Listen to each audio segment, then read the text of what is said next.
Bismillahirrahmanirrahim. Assalamualaikum warahmatullahi wabarakatuh. Alhamdulillah wassalatu wassalamu ala Rasulillah wa ala alihi wa ashabihi wa man walah la haula wa la quwata illa billah.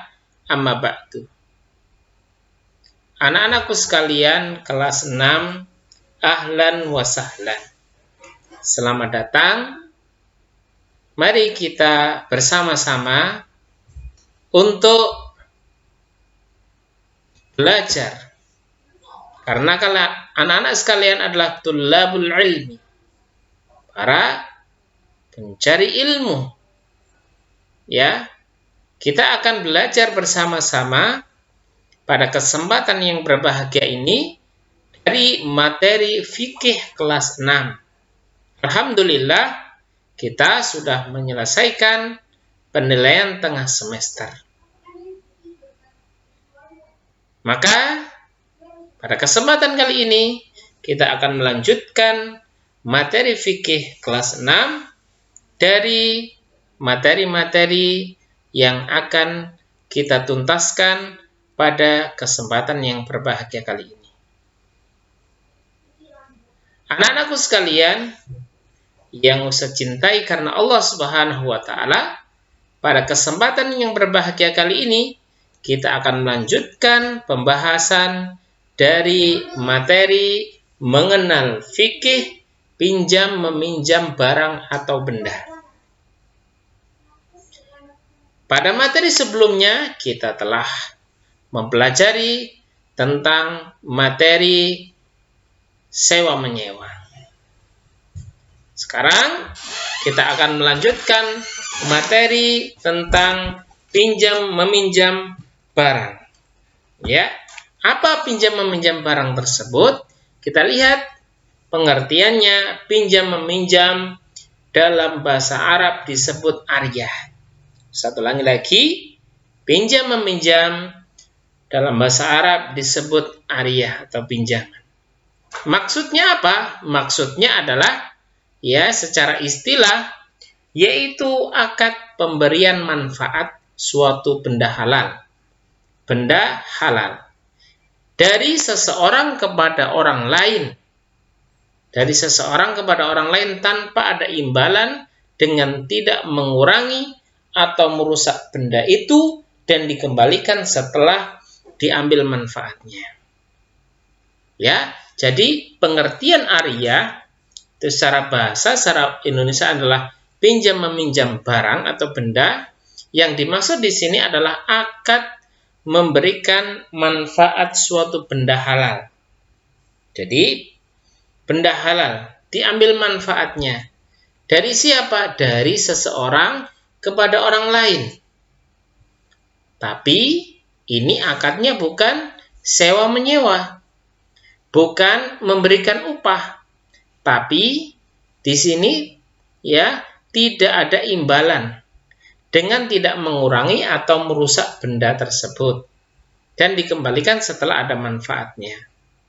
Ya, mungkin ariyah ini sudah dilakukan, sudah dipraktekkan anak-anak di lingkungan sekolah, di lingkungan keluarga, ataupun di lingkungan masyarakat. Ya. Nah, nanti kita akan mempelajari tentang keutamaan, tentang manfaat, dan ketentuan rukunnya, syaratnya dari ariyah tersebut. Sehingga kita yang sudah melakukan semakin semangat lagi. Dan tentunya kalau kita niatkan dengan benar, kita akan mendapatkan pahala dari Allah Subhanahu wa Ta'ala. Nah, sekarang kita lihat hukum pinjam meminjam. Anak-anak yang Ustaz banggakan bahwa hukum pinjam meminjam atau al-ariyah ini secara asal hukumnya adalah sunnah. Nah, ini Ustaz kasih tanda, hukumnya adalah sunnah. Berdasarkan firman Allah Subhanahu wa Ta'ala dalam surat Al-Maidah ayat 2, yang anak-anak tentunya sudah hafal, yaitu bunyinya wa ta'awanu 'alal birri wat taqwa wala ta'awanu 'alal itsmi wal udwan, yang artinya dan tolong menolonglah kalian dalam perbuatan baik dan perbuatan takwa. Dan janganlah kalian tolong-menolong dalam perbuatan dosa dan permusuhan. Nah, kalau kita diperintahkan oleh Allah untuk tolong-menolong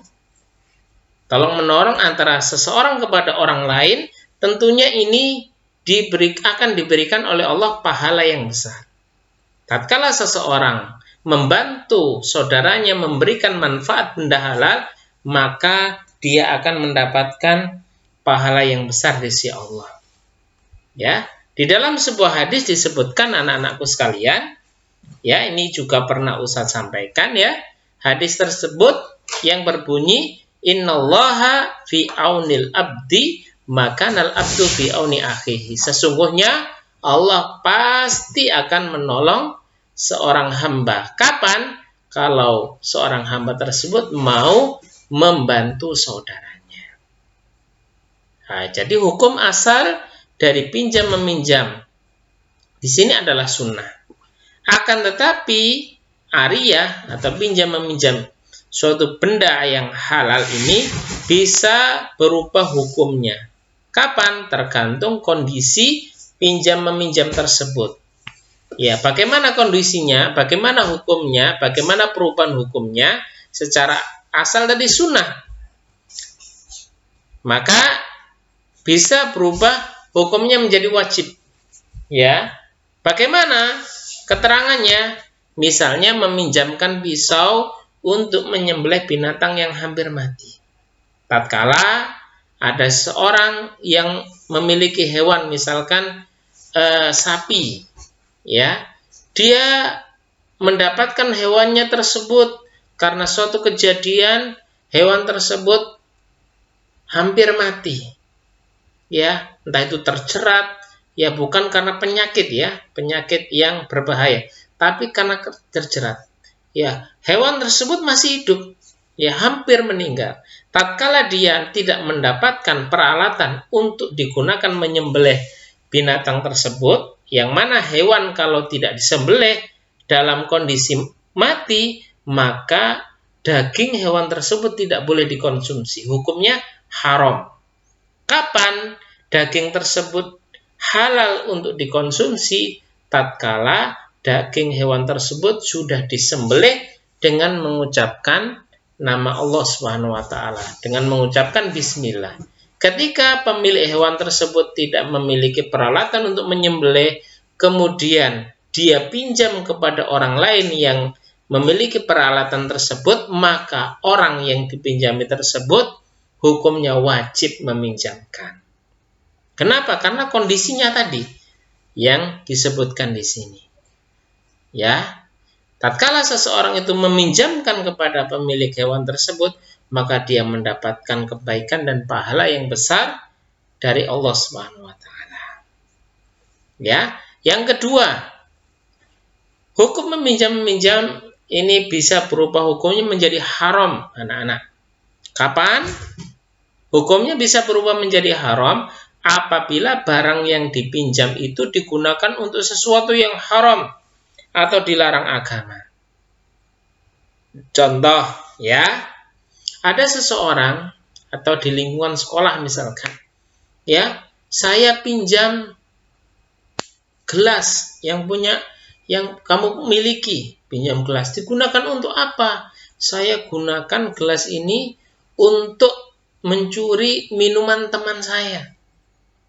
Ya, maka orang yang mengetahui gelasnya mau dipinjam, digunakan untuk mencuri atau mengambil minuman temannya, maka dia tidak boleh meminjamkan, haram untuk meminjamkan. Atau misalkan di lingkungan masyarakat, ada seseorang datang, saya pinjam tongkat yang kau miliki, digunakan untuk apa Pak tongkat ini? Ya, saya gunakan untuk mengambil, ya, mangga tetangga, ya, tanpa izin, berarti mencuri. Maka hukum meminjamkan tongkat tersebut kepada orang yang digunakan untuk mencuri, maka hukumnya haram. Dan banyak lagi contoh-contoh yang lain. Insya Allah anak-anak memahaminya. hukum pinjam meminjam. Ada ya, tadi hukumnya asal sunnah, ya bisa berubah hukumnya tergantung kondisi pinjam meminjam tersebut. Ya, anak-anakku yang saya cintai karena Allah Subhanahu wa taala, sekarang kita lanjutkan ketentuan pinjam meminjam ya barang yang halal kepada seseorang ya dari seseorang kepada orang yang lain dengan tidak mengambil imbalan dan dikembalikan setelah selesai digunakan. Ketentuannya bagaimana? Ya, yang diperbolehkan yang pertama, barang tersebut adalah sesuatu yang dipinjam harus yang mubah diperbolehkan. Barang yang dipinjamkan tadi harus sesuatu yang mubah atau diperbolehkan. Tidak boleh ya barang tersebut haram atau makruh. Contoh, misalkan ya, saya kasih contoh ya, di pelajaran fikih di materi yang pertama kita telah belajar tentang materi apa anak-anak? Materi tentang pakaian. Betul apa tidak? Betul. Ya. Tatkala ada seseorang laki-laki ya, dia ternyata qadarullah memiliki pakaian yang terbuat dari sutra. Pakaian yang dilarang oleh laki-laki terbuat dari sutra atau pakaian dari kulit binatang buas. Ya. Dia memiliki pakaian tersebut. Ya, tahu dia kalau tidak boleh dikenakan oleh laki-laki atau tidak boleh dikenakan oleh seseorang baik laki-laki atau perempuan yang terbuat dari kulit binatang buas. Tatkala ada orang pinjam ya pakaian tersebut yang terbuat dari kain sutra, yang pinjam adalah laki-laki, maka hukum meminjamkannya tidak sah, tidak boleh. Kenapa? Karena barang tersebut yang terbuat dari kain sutra itu haram bagi laki-laki. Kalau yang meminjam perempuan bagaimana? Ya selama pakaian itu menutup aurat maka diperbolehkan. Ya, itu contohnya. Contoh yang kedua, ketentuan pinjam meminjam, boleh orang yang meminjamkan barang untuk memberikan syarat. Jika barang tersebut rusak karena kesengajaan atau kesalahan yang meminjam, maka si peminjam wajib untuk menggantikan. Boleh. Ya, misalkan di lingkungan sekolah, ada teman kita mau pinjam penggaris. Kita katakan, boleh kamu meminjam tapi hati-hati ya. Nanti kalau patah kamu harus ganti loh ya. Boleh orang yang meminjamkan untuk memberikan syarat. Ya, ketentuan yang ketiga, ya ini Ustaz kasih tanda juga. Ya, peminjam harus mengembalikan barang pinjaman kepada pemiliknya setelah barang itu selesai digunakan. Tidak boleh ditunda-tunda. Ya, misalkan kita pinjam kepada teman kita suatu barang penggaris, setelah digunakan untuk menggaris selesai, maka hendaknya dikembalikan setelah barang itu selesai digunakan. Ya, ada ya 3 ketentuan tadi. Anak-anak diingat ya, ada 3 ketentuan. Kemudian kita lanjutkan materi berikutnya, ya adalah rukun pinjam meminjam. Rukun pinjam meminjam itu ada 4. Ya, ada 4 anak-anak. Ya, nanti anak-anak dilihat di buku paketnya juga ada. Dilihat ya keterangannya. Kalau perlu dikasih tanda sebagaimana yang Ustaz tampilkan di sini. Ada 4 ya rukun pinjam meminjam. Yang pertama orang yang meminjamkannya. Kemudian yang kedua ada pada orang yang meminjam barang. Tadi yang orang yang meminjamkan, yang kedua orang yang meminjam barang. Yang ketiga, barang yang dipinjamkan itu seperti apa. Kemudian yang terakhir, yaitu ijab qabul atau serah terima dari orang yang meminjamkan kepada orang yang pinjam. Yang pertama, rukunnya, ya orang yang meminjamkan barang yang pertama, orang yang meminjamkan barang tadi, yaitu pemberi pinjaman harus sukarela tanpa paksaan. Jadi kalau dia meminjam, ya agar dia mendapatkan pahala di sisi Allah, tidak ada paksaan. Ya, ketika ada orang meminjamkan temannya, dia sukarela, tidak ada yang memaksa. Itu rukunnya. Yang kedua, barang yang dipinjam itu milik sendiri, bukan orang lain, bukan ngaku-ngaku. Ya, dia nggak punya, misalkan penggaris ngaku-ngaku ini punya saya, siapa yang mau pinjam? Nah, nanti tidak mendapatkan pahala, malah dia mendapatkan dosa. Kemudian yang kedua, orang yang meminjamkan barang. Bagaimana rukun orang meminjamkan barang? Ya, orang yang meminjam barang berhak menerima kebaikan. Ya, orang gila, anak kecil yang belum mengerti, nah ini tidak boleh untuk menerima barang pinjaman. Ya, misalkan orang gila mau pinjam kepada kita, dia tahu orang itu gila, "Dek, mau pinjam pisau, boleh nggak kita berikan?" Tidak boleh. Jangan-jangan nanti digunakan untuk keburukan. Atau anak kecil yang masih bayi, yang 1 tahun 2 tahun, "Kak, saya mau pinjam korek api." Nah, tidak boleh. Jadi orang yang meminjam itu berhak untuk menerima kebaikan. Yang kedua, ketentuan dari orang yang meminjam hanya mengambil manfaat dari barang yang dipinjam, tidak untuk miliki. Jadi orang meminjam kepada kita sepeda, hanya mengambil manfaatnya saja, bukan untuk dimiliki. Yang ketiga, barang yang dipinjam. Apa ketentuannya, syaratnya? Ada manfaat barang tersebut. Ya, bukan tidak ada manfaatnya. Misalkan saya pinjam kepada kamu, siapa yang mau pinjam sepeda saya? Oh, saya. Digunakan untuk kebaikan, ternyata sepedanya rusak. Nah, ini tidak boleh untuk dipinjamkan karena tidak ada manfaatnya, tidak bisa dipakai. Ya, kemudian barang itu tidak habis setelah diambil manfaatnya. Ya, bukan makanan, ya, bukan minuman, ya, tapi benda-benda. Kemudian yang keempat, ada serah terima antara peminjam dan pemilik barang tersebut. Ya, kemudian berikutnya anak-anak tentang syarat sahariah, yaitu untuk syarat sahnya ariah ada 4. Orang yang meminjam hendaknya layak berbuat baik, tadi sudah dijelaskan. Manfaat dari barang yang dipinjam itu hendaknya milik dari yang meminjamkan.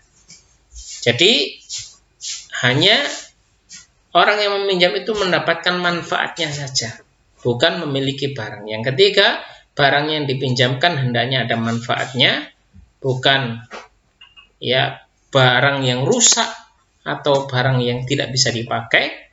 Keempat, barang yang dipinjamkan harus tetap utuh, tidak boleh rusak setelah diambil manfaatnya. Ini bukan saya meminjam, siapa minjam punya saya, roti goreng punya saya. Ini tidak boleh, bukan barang pinjaman, bukan makanan atau minuman. Ya, anak-anak, jadi sangat mudah sekali untuk dipahami. Ya, mungkin ini yang bisa kita pelajari pada kesempatan kali ini.